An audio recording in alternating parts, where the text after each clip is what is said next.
should we dump grease, oil, or whatever from when we made bacon or sauteed vegetables or whatever, and should we be able to dump that grease into the sink?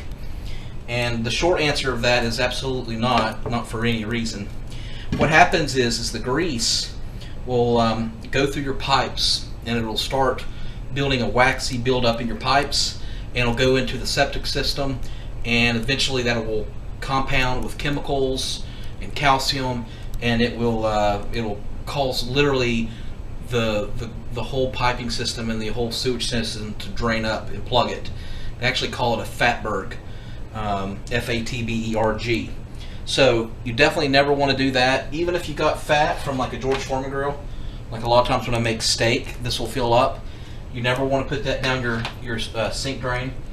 And you want to dispose of it or recycle it properly. And what you want to do is get like a little mason jar, like it's a glass jar with a cap on it. If you want to you could actually recycle and reuse the oil. You just want to make sure that you use the same oil for the same food. So if you're doing potatoes, you want to use the same oil with potatoes, or bacon with bacon. And you also don't want to keep it over a month. If it goes over a month, then it'll become rancid.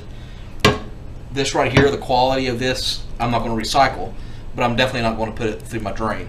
So what you want to do is just pour it in keep like a little glass mason jar or any kind of glass jar. Don't use plastic because it will actually go through the plastic. And you want to get all that in there, and I'd recommend getting a paper towel if you're not going to recycle it, and just get all that into the jar. Okay, and then you want to dispose of your paper towel in the trash. You could technically take the oil and bury it, but it's probably best just to put it in the trash. So you can see that I got that clean, and then probably I'll go over it again with the paper towel and make sure I throw it away.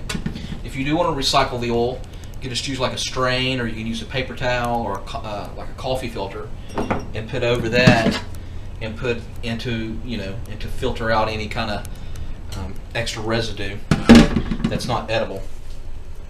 Put your lid on the jar, and then put it under your cabinet or whatever in a dark environment, and then just you wait till you fill it up, and then once you get this thing filled up, it's going to become like a big solid piece of fat.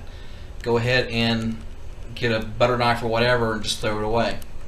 So hope that helps, and subscribe for more videos.